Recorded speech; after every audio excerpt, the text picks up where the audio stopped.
Okay, magandang araw sa inyong lahat. Muli na naman tayong magtatalakay ng panibagong paksa sa linggong ito na may kinalaman sa kalagahan ng pag-aayos at pangangalaga sa sarili. Sa unang araw ay ating tatalakayin ang wastong pangangalaga ng ating sarili. Welcome to my channel.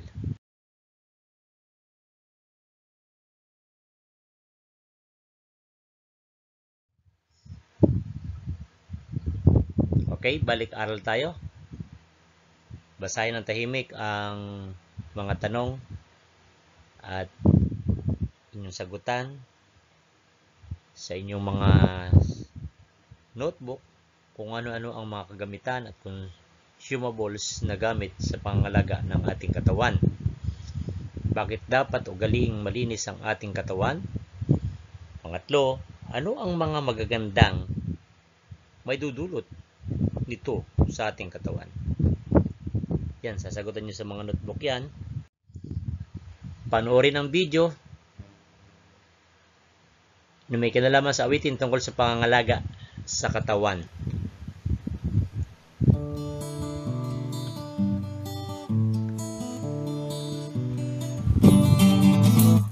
Kalusugan ay kayamanan, lagi nating tandaan. Batang kinagigiliwan, malinis sa katawan. Kapag makislap ang ngipin, maganda ito sa ating paningin. Mamula-mulang dila, mabangong hininga. Bawat araw na pagligo ay tanim sa ating puso. Kutis dapat ay makinis, kuko ay di matulis. Damit ay walang dungis at mukhang kanais-nais. Ang ngipin sipilyuhin, katawan ay kuskusin. Ang kuko ay gupitin, buhok ay suklayin. Pag malinis ang katawan, malayo sa dumit mikrobyo. Kaya itong aking payo, upang sakit ay maiwasan, pagpatuloy mo ang iyong magandang nasimulan. Malinis na pangangatawan, pananamit at sa paligid man. Magandang tingnan, maraming kaibigan, batang malinis sa katawan. Dangal na mag-anak, lugod ng magulang at siyang yaman ng bayan. Okay.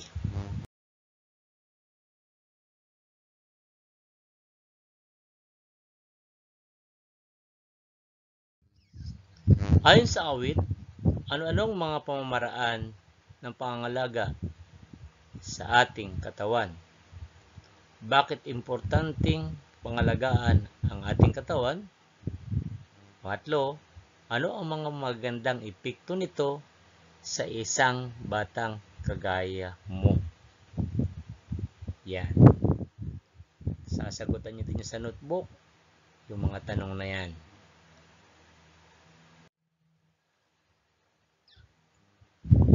Pagtambali ng hanay A sa hanay B. Hanay A, anong ginagawa ng unang larawan? Saan ginagamit yung pangalawang larawan? Ano ang nakikita niya sa pangatlong larawan? At yung pang-apat, anong ginagawa ng bata sa kanyang ngipin? At pang-lima, saan ginagamit yung pang-limang larawan? Okay?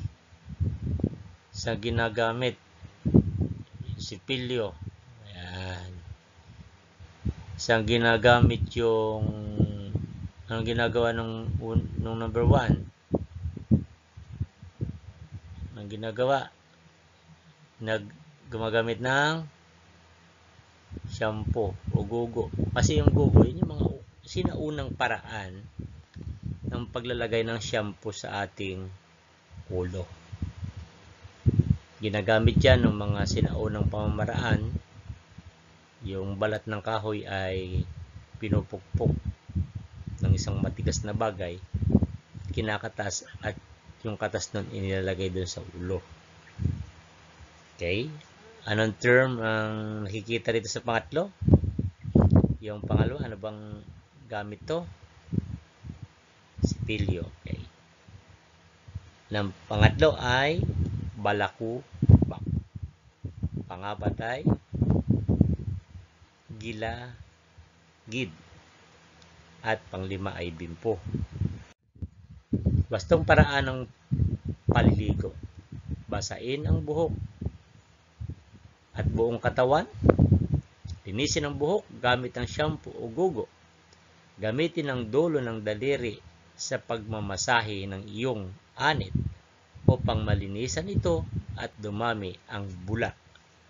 Balawang mabuti. Kuskusin ng sabon.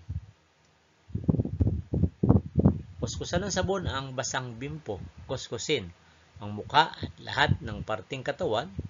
Bigyang pansin ng liig, likod ng tainga, siko, binti, alak-alakan at mga daliri sa paa. Sa madaling salita, yun yung mga bahagi ng ating katawan, simula sa may parting ulo hanggang sa bahagi ng ating mga paa. Banlawan ng ilang bisis hanggang matanggal ang mga bula sa buhok, mukha at buong katawan. Siguruhing malinis at walang natirang sabon sa katawan. Maaari ring gumamit ng maligamgam na tubig at sundan ng malamig na tubig upang sumara ang mga skin pores at maiwasan ang pagpasok ng alikabok o dumi sa balat. Napakahalaga nun. Dapat ginagawa natin ito ng may pag-iingat para hindi tayo magkaroon ng problema sa bahagi ng ating katawan. Panglima, punasan at patuyuin gamit ang malinis na tuwalya ang buhok at buong katawan. Magsuot ng malinis na damit. Maaari ring pulbusan ang piling bahagi ng katawan upang mapanatiling mabango at maginhawa ang pakiramdam. Okay. Gamit ang tuwalya, dapat yung buhok natin ay kinukuskus gamit ang tuwalya. At pagkatapos nun, magsusuot tayo ng malinis na damit. Maaari tayong gumamit ng pulbos o yung tinatawag na yung powder na nilalagay sa muka, pulbo, upang manatiling maginhawa ang ating pakiramdam. Okay? Mga simpleng paraan sa paglilinis ng buhok. Una, suklayin ang buhok upang maalis ang alikabok at balakubak. Pangalawa, basaing mabuti ang buhok. Pangatlo, maglagay ng katamtamang dami ng shampoo sa palad. Imasahe ito sa buhok hanggang sa bumula. Pangapat, banlawang mabuti ng malinis na tubig. Panlima, guguan muli at banlawang mabuti gamit ang malinis na tubig. Pang-anim, patuyuin ang buhok gamit ang malinis na tuwalya. Yun yung mga paraan sa pag-aayos ng ating buhok para mapanatiling malinis ang ating buhok sa ulo. Dapat umpisa sa paggamit ng suklay at kapag maliligo tayo ay ito ay ating basaing mabuti, hindi yung ligong uwak. Maglagay ng katamtamang dami ng shampoo. Yon, pag sobrang dami kasi ng shampoo, hindi rin mabuti yun sa ating ulo. Pwede tayong malagas ang buhok. Tamtamang dami lang. Siyempre magtatanong kayo sa inyong mga magulang, ano ba yung tamang dami na kailangan natin gamitin? Mga mungkahing hakbang sa pagsisipilyo ng ngipin. Ito naman. Doon naman tayo sa pagtututbrush. Una, maganda ng isang basong malinis na tubig. Hugasan ang sipilyo at lagyan ng toothpaste. Iskuskus ang sipilyong may toothpaste sa ngipin hanggang bumula ito. Gawing pataas ang paghagod ng sipilyo sa mga ngipin sa baba at pababa naman sa ngipin sa itaas. Ang mga singit-singit at pagitan ng ngipin ay dapat ding nasisipilyuhang mabuti. Dapat malumanay ang pagsisipilyo upang hindi magdugo ang gilagid at masira ang ngipin. ngipin. Importante din yan. Para maiwasan ang pagdurugo ng ngipin, dapat banayad lang o katamtaman lang yung ating paghagod ng toothbrush simula pababa hanggang sa pataas. Yan. Simula ibaba at pataas na bahagi ng ngipin. Pagkatapos magmumog ng malinis na tubig, ulitin ang pagkuskus sa ngipin. Magmumog muli hanggang maalis ang bula. Pang-apat, linisin at hugasan ang sipilyo bago itago sa isang malinis na lalagyan ng may takip para maiwasan natin yung pagkontak doon sa mga bacteria o microbio germs na nakapalibot doon sa ating tahanan. Dapat sinisip natin, nilalagay sa mabuti na maayos na lalagyan, may takip dapat. Pangatlong gawain nyo, magtala ng 2 paraan kung paano mo isinasagawa ang mga sumusunod. Gawin ito sa iyong kwaderno. Ito. Tatala ka ng 2 gawain sa pagligo. Magtala ka ng mga gawin. Paglilinis ng buhok. Paano ba isinasagawa yung paglilinis ng buhok? Paglilinis ng ngipin. O yun. Yung mga gawain na nakapaloob dyan sa pagligo, paglilinis ng buhok, maglinis ng ngipin. Magtatala ka lang ng 2 paraan sa pagligo, paglilinis ng buhok, at paglilinis ng ngipin. Ano na ang mga tamang pamamaraan ng pagligo, paglilinis ng buhok, pagsisipilyo ng ngipin?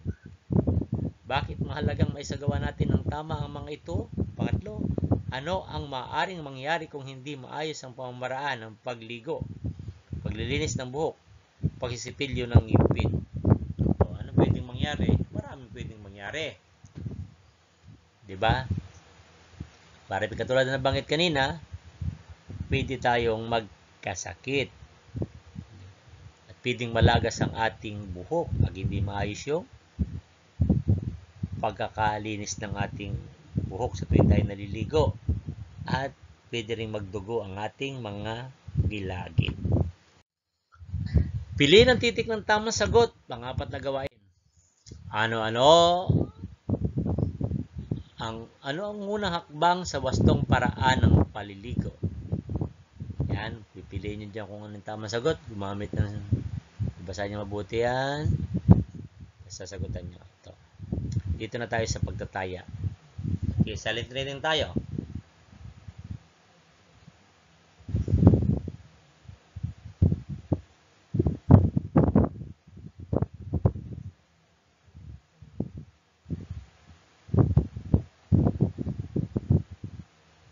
Literal lang po ang tamang ilalagay ng sagot.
Okay, sa pangalawang araw naman tayo mga bata ng ating pagtalakay sa linggong ito.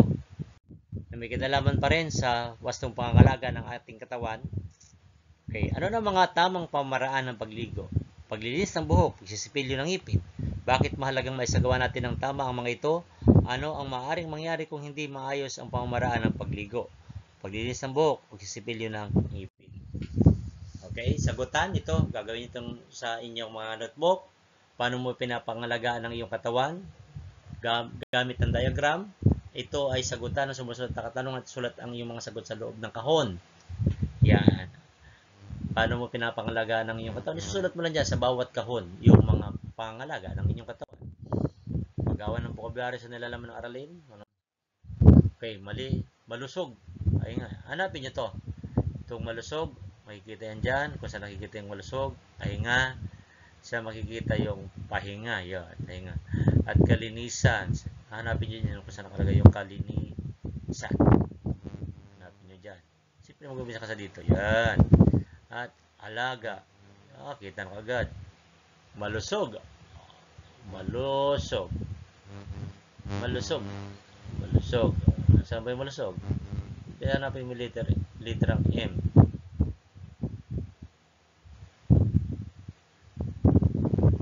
Yung nakita ko din.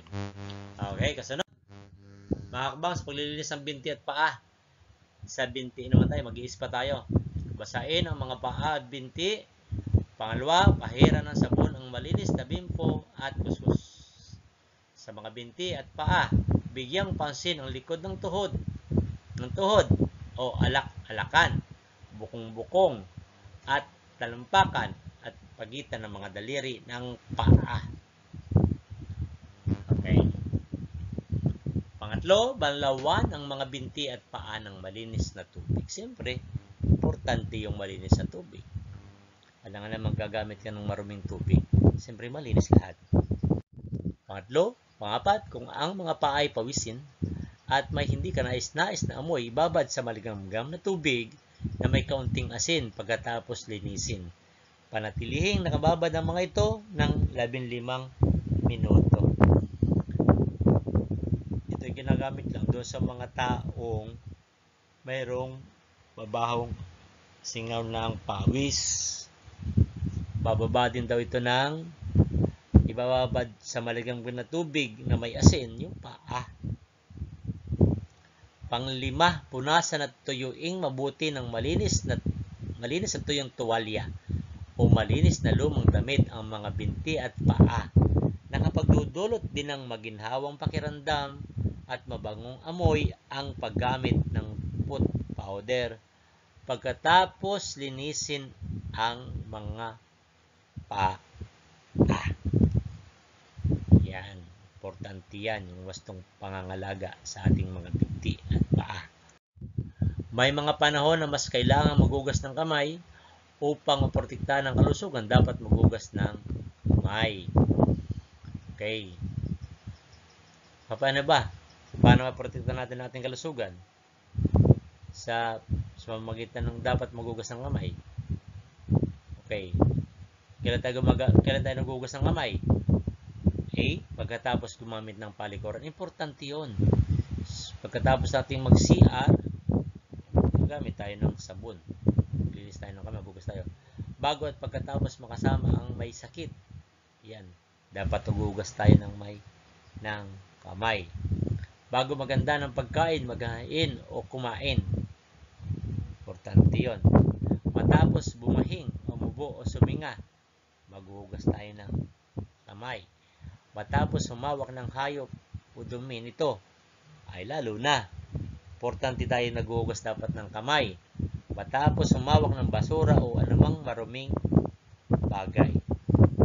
Alam naman natin sa ating sarili kung ano yung mga hindi makabubuti sa ating kalusugan. Kapag may nahawakan tayong isang bagay na alam nating marumi, ay tayo maghuhugas ng kamay, siyempre na may sabon. Mahalaga ba yon? Oo po, napakahalaga nun. Pangalaga sa mga kuko. Yan, naalala ko tuloy. Kapag marumi yung kuko, sabi ay maraming bulati doon sa tiyan. Basahin natin mabuti. Ang mga kuko ay dapat panatiling maiksi at malinis. Kaya dapat talagang pinuputol kapag mahaba na yung kuko. Ang mahaba at maruruming kuko ay nakapagdudulot ng sakit. Okay, believe it or not, talagang totoo na kapag mahaba yung kuko ninyo, ito'y nakapagdudulot ng sakit. Gumamit ng nail cutter sa pagputol pagkatapos maligo. Gupitin ang mga kuko sa paa ng padiretso upang hindi tumubo ng pailalim. Hindi kayo magkaroon ng ingrown. At maging sani ng ingrown. Tunnel, huwag itulad sa paggupit ng mga kuko sa kamay. Ito naman, yung sa paa naman. Huwag daw itutulad. Paano yung paggamit sa kuko sa paa? Ang hugis, sinusundan ang hugis ng daliri, tanggalin ang mga duming nakaipon sa ilalim ng kuko. Kaya gumagamit ng nipper. Sinusudsud ng mga nanay ninyo yung kuko nyo. Bukod sa nail cutter, may ginagamit pang isang gamit para do sa paa. Yung nail polisher at yung nipper. Yan. Gumamit din ng nail file upang maging maayos ang hugis at kuminis ang gilid ng kukong ginupitan. Gamitin din ang nail brush para sa pagtanggal ng mga duming sumisingit sa loob ng kuko. Okay guys, importante yun. Pagkakaroon ng sapat na pahinga at tulog. Tayo. Magpahinga kung hapon na ang katawan, umupo ng tahimik sa isang lugar at mag-relax. Maaari ring pumikit o matulog ang bahagya, ang lumalaking batang tulad mo ay nangangailangan ng humigit kumulang 8 hanggang 10 oras sa tulog gabi-gabi. Mainam matulog sa takda at parehong dami ng oras upang maging alerto at masigla sa araw-araw. Pagtanggal ng dumi sa katawan, may takdang oras ang pagdumi para sa bawat individual. Maaring sa umaga o sa gabi, naiba ito sa bawat tao. Maging regular ang pagdumi kung ugaliin ang mga sumusunod. Uminom ng mahigit kumulang 8 basong tubig o fruit juice araw-araw. Yan. Pangalawa, kumain ng prutas at gulay araw-araw. Kasi yung prutas at gulay ay mayaman sa fiber na kailangan ng ating tiyan para mapabilis yung proseso ng pagtunaw ng mga pagkain sa loob ng ating katawan. Gawing regular ang pag-ehersisyo. Igalaw ng mabuti ang iba't ibang bahagi ng katawan. Ang pagpapawis ay isang paraan upang matanggal ang dumi sa katawan. Pagkatapos ng paglalaro, pag-ehersisyo at iba pang gawaing pisikal o kapag napainit ng panahon. Ang tao ay pinagpapawisang mabuti. Kapag napakainit ng panahon, ang tao ay pinagpapawisang mabuti. Dahil dito, kailangang maligo o maghilamos upang luminis ang katawan. Ang ihi ay isang likidong dumi galing sa katawan. Huwag pigilin ang pag-ihi, umihi sa inidoro o urinal. Tumulong sa kampanya laban sa pag-ihi sa kung saan lang gaya ng bakod, pader o sa punong kahoy. Hindi yung parang aso kung saan na lang umiihi. Dapat sa tamang lugar doon sa mga palikuran, urinal at CR ng inyong mga tahanan. Ito yung gawain sa pangalawang araw. Lagyan ng check ang kahon kung ang pangungusap ay nagsasabi ng wastong pangangalaga sa sarili. Yan, titignan niya mabuti yan. Check ba o ikis yung wastong pangangalaga. Tapos itong paglalahat, ano ang mga hakbang sa paglinis ng mga binti at paa? Paano natin pangalagaan ng ating mga kuko Ano na mga pamaraan upang magkaroon tayo ng sapat na tulog at pahinga? Paano tayo magtatanggal ng dumi sa katawan? At bakit mahalagang maisagawa natin ang mga ito? Sa inyong mga sagutang notebook, kwaderno ay inyong isusulat ang tanong at ang sagot ninyo. Okay? Hatiin ang klase sa 4 na grupo. Ito naman yung sitwasyon na nasa loob kayo ng paaralan. Kayo ay hatiin sa grupo at magsasagawa kayo ng dula-dulaan tungkol sa paraan at pag-aayos ng pangangalaga ng sarili. Unang pangkat, pangalaga sa buhok. Yan. Pangalawang pangkat, pangalaga sa ngipin. Tatlong pangkat, pangalaga sa mga binti at paa. Pang-apat na pangkat, pangalaga sa mga kuko. Pag-uusap-usap kayo dyan. Bawat grupo, depende yan sa arrangement ng inyong mga guro kung ano ang inyong gagawin tungkol diyan. Okay? Ito yung mga batayan. Mga batayan o yung tinatawag rubric kung paano ko bibigyan ng grades. Okay, pangatlong araw tayo, ang angkop na pagkilos sa panahon ng pagdadalaga at pagdidinata. Yan, sa pangatlong araw. Ano na mga kabang sa paglilinis ng mga binti at paa? Paano natin pangalagaan ang ating mga kuko? Ano ang mga pamaraan upang magkaroon tayo ng sapat na tulog at pahinga? Pangapat, paano tayo magtatanggal ng dumi sa katawan? Panglima, bakit mahalagang maisagawa natin ang mga ito? Yan ay nakapaloob sa ating nakalipas na aralin. Sa pangalawang araw, ang mga hakbang sa paglilinis ng binti. Paano natin pangalagaan ang ating mga kuko? Ano na mga pamaraan upang magkaroon tayo ng sapat na tulog at pahinga? At pang-apat, paano tayo nagtatanggal ng dumi sa katawan? Panglima, bakit mahalagang maisagawa natin ang mga ito? Sabihin, yung mga yan ay importante. Kaya, paano natin ito isasagawa? Bakit mahalaga? Suriin ang mga larawan at sagutin ang mga katanungan. Yan ang mga larawan, di ba? Sumasakit yung batok, nakatitig doon sa cellphone, yung isa ay umiiyak, sumasakit yung tuhod. Ano-ano ang mga nasa larawan? Sa iyong palagay, pangalawang tanong, bakit ganito ang kanilang nararanasan? Ano ang mga dapat nating gawin upang hindi tayo matulad sa kanila? Okay. Nakahukot, uhukot. Ano ibig sabihin nito? Umupo o tumayo na may nakalaylay na postura. Maging tamad sa paraan ng paghawak mo sa iyong katawan. Parang nakukuba.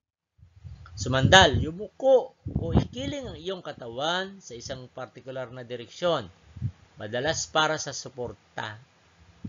Postura, ang posisyon o paraan kung saan hawak ng isang tao ang kanyang katawan habang nakaupo o nakatayo, kung paano mo dinadala ang iyong sarili.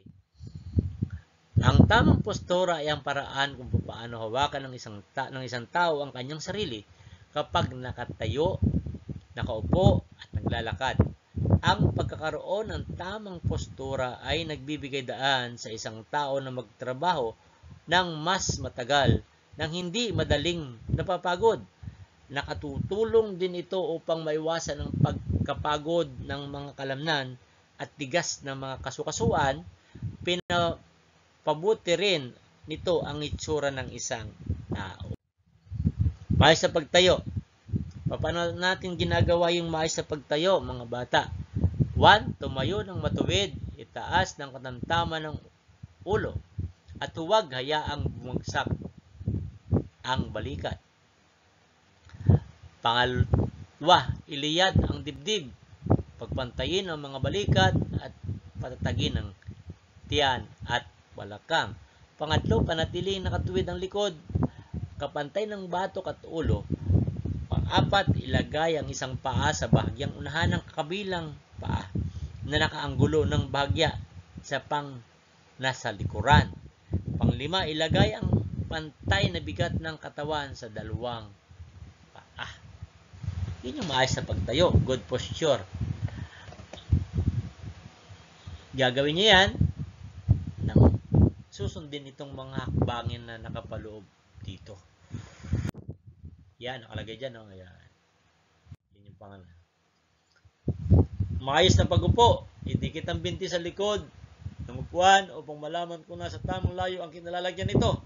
Pangalawa, umupo ng dahan-dahan sa gilid ng upuan habang ang likod ay pinanatiling tuwid. Pangatlo, dahan-dahang itulak ng patalikod ang katawan at sumandal na nakalapat ang balakang sa sandalan. Ilapat ang mga paa sa sahig at ilagay ang mga kamay sa kandungan. Panatiling tuwid ang katawan kahit silyang inupuan ay walang sandalan. Basta paglakad, ibalugtod ng bahagya ang mga tuhod habang pinanatiling tuwid ang katawan. Pangalawa, hayaang gumalaw ang balakang habang naglalakad, subalit iwasan ang labis na paggalaw. Pangatlo, ihakbang ang mga paa ng katamtamang layo at panatiling magkaagapay ang mga ito habang naglalakad. Pangapat, ilapat ang dahan-dahan ng sakong sa sahig habang iniiwasang lumika ng ingay habang naglalakad. Panglima, hayaan ang malayang paggalaw ng mga kamay at braso ng salitan sa tagiliran habang naglalakad. Yan, ganyan ang forma ng paglalakad. Okay? Wastong pagyuko. Gumalaw na ang likod ay tuwid. Kung may pupulutin sa sahig, yumuko mula sa tuhod. Iwasang yumuko mula sa baywang. Maaari itong magdulot ng sakit sa likod. Paggamit ng magalang na salita. Mga iba't ibang magagalang na salita na maaaring gamitin sa bawat sitwasyon. Pagbati, magandang umaga po, magandang tanghali po, magandang gabi po. Paghingi ng paumanhin, pahintulot, mari po ba? Pwede po ba? Yan. Kapag nakikipag-usap sa nakatatanda, gumamit ng po, opo, at hindi po. Pantawag sa nakatatanda, kuya, ate, ma'am, sir, manang, manong, lulo, lula, tito, tita. Iba pang magagalang na salita. Maraming salamat po, walang anuman po, tao po, mawalang galang na po. Pagkain ng masustansyang pagkain, dapat kumain ng 3 beses sa isang araw. Upang matugunan ang mga pangailangan ng katawan, kumain ng mga dahon at mabiberting mga gulay at prutas, at minom ng gatas upang magkaroon ng tibay na buto at makinis na kutis. Iwasan ang sobrang pagkain ng candy, chocolate, soft drinks at iba pang pagkain matatamis. Pag-ehersisyo, kailangan ng regular na ehersisyo para sa magandang pangatawan. Makakatulong ito upang makatulog ng maayos, maging masigla, panatilihing malakas ang buto at kalamnan, mapanatili maabot ang tamang timbang. Suriin. Gawain 3. Suriin ang mga larawan. Piliin din ang mga sumusunod na ang nagpapakita ng wastong gawain. Lagyan ng check ang kahon sa iyong napili. Yan. Alin ang pipiliin mo sa dalawa? Alin ang chichikan mo doon sa dalawang larawan? Yan. Ano ang mga tamang pamaraan ng pagtayo? Sasagutin nyo rin to, itong mga tanong nakapaloob dito. Yan po, simple lang mga bata. At inyong sasagutan yan. Kung kayo nasa modular, nagmo-modular, yan, kayo absent, gagawin nyo to sa bahay. Okay? Pagtataya, panggatang gawain, depende sa ano ng guro, kung anong gagawin. Okay? Pang-apat na araw, angkop na pananamit. Okay? Diyan. Depende yan sa guro nyo kung ano yung papagawa sa inyo. Mga tanong na yan, sasagutan nyo yan. Mga tanong. Pagandaan nyo itong mga tanong na to. Ayan. Sasagutin nyo yan sa guro. Okay. Pagmasdan ng mga larawan, tukuyin kung saan naangkop ang bawat kasuotan. Yan. Itong mga iba't ibang larawan. Itong larawan na to, ito ay naangkop sa pagpasok sa eskwelahan, sa paglalaro. Yan, mga bago. Yan, during tag-init kasi may suot ng sombrero. pang forma, at ito naman ito, pang party-party. Tuwing kailan natin sinusuot ang mga damit na nasa larawan?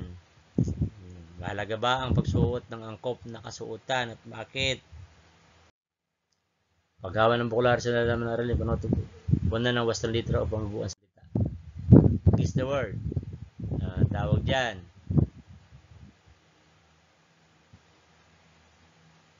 Mang.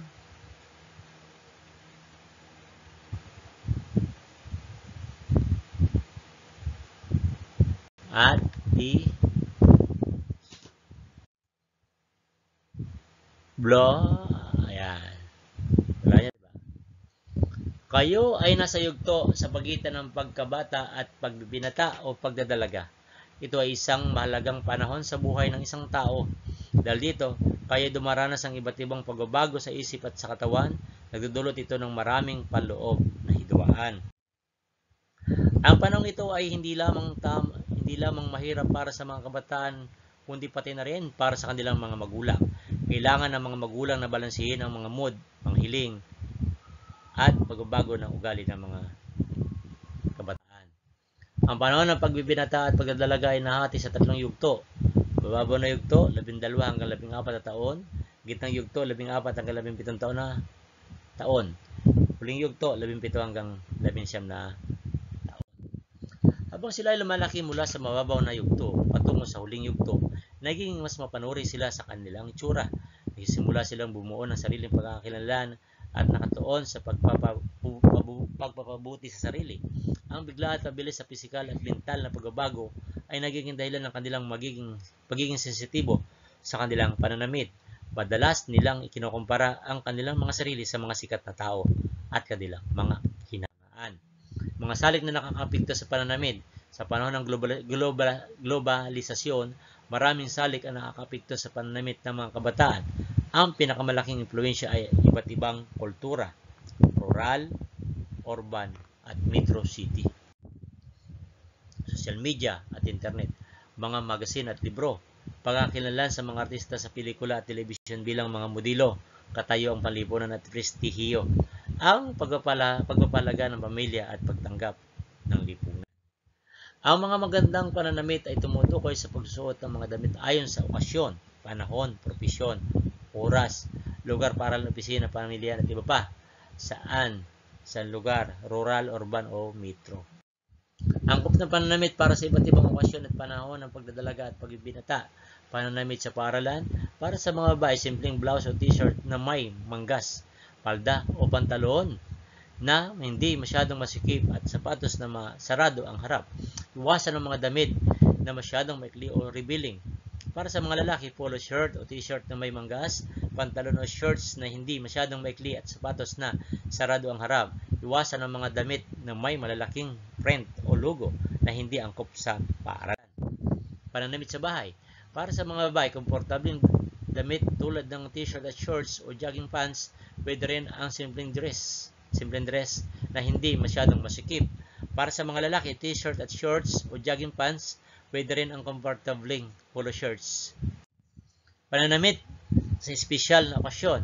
Sa mga babae, dress o blouse na may magandang disenyo, palda o pantalon na angkop sa okasyon, at sapatos na may takong o plaids. Iwasan ang sobrang revealing na damit. Para sa mga lalaki, polo shirt o long sleeve shirt, pantalon na maayos ang fit, at sapatos na formal, pwede rin mag-blazer o coat depende sa okasyon. Mga halimbawa ng tamang pananamit sa paaralan, babae, white blouse, may navy blue skirt na hanggang tuhod at black shoes. Lalaki, white polo shirts, khaki pants at black shoes. Sa bahay, babae, cotton t-shirt at shorts, lalaki, t-shirts at jogging pants. Sa special na okasyon, babae, floral dress na hanggang tuhod at sandals. Lalaki, long sleeve shirt, dark jeans at leather shoes o slacks. Pagtambalin ng hanay A sa hanay ba? Hanay A sa hanay ba? Okay, special na okasyon. Sa paaralan, alibang ginagamit sa paaralan. Sa simbahan, alibang ginagamit sa simbahan. At alin ang ginagamit lang sa bahay. At ilan yung sa pang lamig. Yan. kayo nasa panlamig yan. Tanong sa mga mag-aral, ano mga angkop na pananamit sa pangalaga? Yan, nakapalob dyan sa paglalaan natin. Pangkatang gawain pa rin tayo, depende sa ano ng guro. Yan. Gagawa tayong Venn diagram. Yan. At hanggang dito na lamang ang ating video lesson ngayong araw. Maraming salamat sa inyong panonood ng aking video. Okay? Para sa mga mga karagdagang impormasyon, panoorin niyo yung mga iba't ibang video kong in-upload na may kinalaman sa pangangalaga ng ating pangatawan o mga angkop na kasuotan na naka-upload na sa ating YouTube channel. Kung di pa kayo nakasubscribe, ay mangyari kayong subscribe sa aking channel para sa susunod na video ay marami pa tayong i-upload na may kinalaman sa ating aralin sa Family Consumer. Hanggang dito na lamang at muli maraming salamat sa inyong lahat.